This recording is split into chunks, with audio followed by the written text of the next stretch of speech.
ശക്തമായ പ്രതിപക്ഷ പ്രതിഷേധമാണ് ഇരു സഭകളിലും ഉണ്ടായത്. എന്തായാലും പ്രതിപക്ഷ പ്രതിഷേധത്തെ തുടർന്ന് ഇരു സഭകളും വീണ്ടും പിരിഞ്ഞിരിക്കുകയാണ്. ഈ വിദ്യാർത്ഥികൾക്ക് നേരെ ഉണ്ടായ അതിക്രമത്തിലടക്കം പ്രധാനമന്ത്രി വിദ്യാർത്ഥികളോട് മാപ്പ് പറയണമെന്ന് പ്രതിപക്ഷം ശക്തമായിട്ടുള്ള നിലപാട് സഭയിൽ ഉന്നയിച്ചിരുന്നു. അത് തുടർന്നാണ് വലിയ പ്രതിഷേധമുണ്ടായത്. ഇതിനിടയ്ക്ക് എന്തായാലും തുടക്കത്തിൽ തന്നെ രാജ്യസഭ 2 മണിവരെ പിരിയുകയായിരുന്നു. ശേഷം ലോക്സഭയിൽ വീണ്ടും ഈ പൊതുപരീക്ഷ നിയമ ഭേദഗതിയുമായി ബന്ധപ്പെട്ട ബില്ല് സഭയിലേക്ക് വരുന്ന സാഹചര്യമുണ്ടായി. അപ്പോഴും പ്രതിപക്ഷം ശക്തമായ പ്രതിഷേധം തുടർന്നു.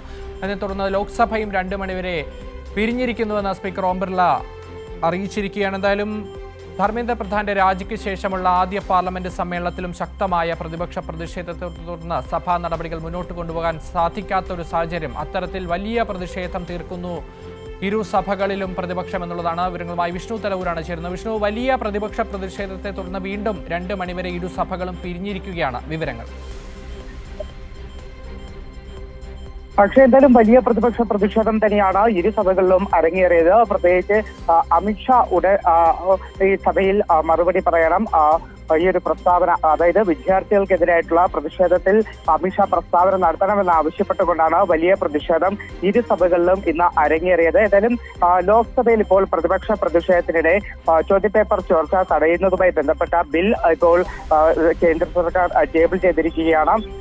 കേന്ദ്ര മന്ത്രിയായിട്ടുള്ള ജിതേന്ദ്ര സിംഗ് ആണ് ഈ പ്രതിപക്ഷ പ്രതിഷേധത്തിനിടെ ബിൽ ലോക്സഭയിൽ അവതരിപ്പിച്ചത്. എന്തായാലും ഈ പരീക്ഷാ പേപ്പർ ചോർച്ചയിൽ ശിക്ഷ കൂടുതൽ ശക്തമാക്കുന്ന ഭേദഗതികളാണ് ഇപ്പോൾ ബില്ല് അവതരിപ്പിച്ചിരിക്കുന്നത്.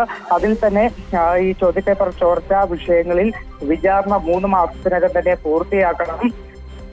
കുറ്റക്കാരൻ കണ്ടെത്തുന്നവർക്ക് ശിക്ഷ 10 വർഷം തടവ് ശിക്ഷ, അതോടൊപ്പം തന്നെ 10 കോടി രൂപ പിഴ നൽകണമെന്നതുൾപ്പെടെ ആണ് ഈ ബില്ല് വ്യവസ്ഥ ചെയ്യുന്നത്. എന്തായാലും വലിയ പ്രതിപക്ഷ പ്രതിഷേധത്തിനിടയിലാണ് ഇപ്പോൾ ലോക്സഭയിൽ ബില്ല് അവതരണം നടന്നിരിക്കുന്നത്. അതോടൊപ്പം തന്നെ രാജ്യസഭയിലും വലിയ പ്രതിപക്ഷ പ്രതിഷേധം തന്നെയാണ്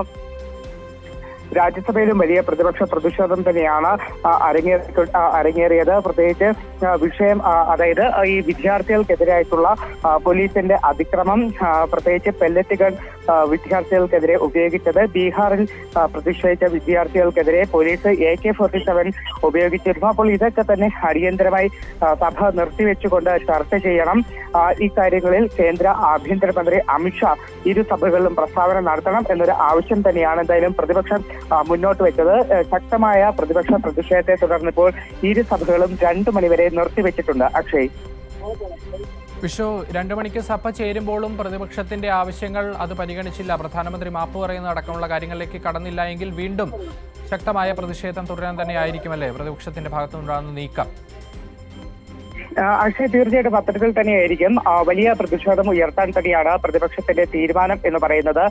അല്പം മുന്നേ പ്രതിപക്ഷ നേതാവ് രാഹുൽ ഗാന്ധി ആവശ്യപ്പെട്ടത് പ്രധാനമന്ത്രി നരേന്ദ്രമോദി വിദ്യാർത്ഥികളോട് മാപ്പ് പറയണമെന്ന ആവശ്യമാണ്.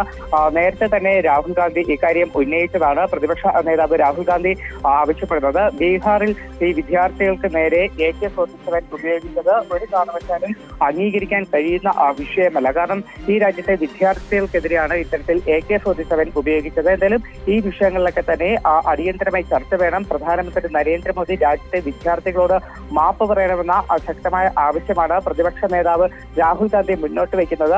അതോടൊപ്പം തന്നെ രാജ്യസഭയിൽ അല്പമുന്നേ ജോൺ ബ്രിട്ടാസ് എംപിയും ഇതേ വിഷയം ഉന്നയിച്ചിരുന്നു. ജോൺ ബ്രിട്ടാസ് എംപി ചൂണ്ടിക്കാട്ടിയത് ഇന്ത്യയെ വിശേഷിപ്പിക്കുന്നത് ജനാധിപത്യത്തിന്റെ മാതാവ് എന്നാണ്. പക്ഷേ ആ ജനാധിപത്യത്തിന്റെ മാതാവിന്റെ രാജ്യ തലസ്ഥാനത്ത് വിദ്യാർത്ഥികളുടെ ചോര ഒഴുക്കി എന്നതാണ്. പോലീസിന്റെ അതിക്രൂരമായ നടപടികളിലൂടെ രാജ്യ തലസ്ഥാനത്ത് വിദ്യാർത്ഥികളുടെ ചോര ഒഴുക്കി എന്നതാണ് ജോൺ ബ്രിട്ടാസ് എംപി വലിയൊരു വിമർശനം അല്പം മുന്നേ രാജ്യസഭയിൽ ഉന്നയിച്ചത്. എന്തായാലും ഈ വിദ്യാർത്ഥികൾക്കെതിരായിട്ടുള്ള വലിയ അതിക്രമമായിരുന്നു കഴിഞ്ഞ തിങ്കളാഴ്ച നമ്മൾ രാജ്യ തലസ്ഥാനത്ത് കണ്ടത്. അതോടൊപ്പം തന്നെ കഴിഞ്ഞ ദിവസം 25-ാം തീയതി ബീഹാറിലും സമാനമായിട്ടുള്ള നടപടികൾ പോലീസിന്റെ ഭാഗത്ത് നിന്ന് നമ്മൾ കണ്ടതാണ്. അപ്പോൾ ഇതിലൊക്കെ തന്നെ ആഭ്യന്തരമന്ത്രി അമിത്ഷാ സഭയിൽ പ്രസ്താവന നടത്തണമെന്ന ശക്തമായിട്ടുള്ള ആവശ്യം തന്നെയാണ് പ്രതിപക്ഷം മുന്നോട്ട് വയ്ക്കുന്നത്.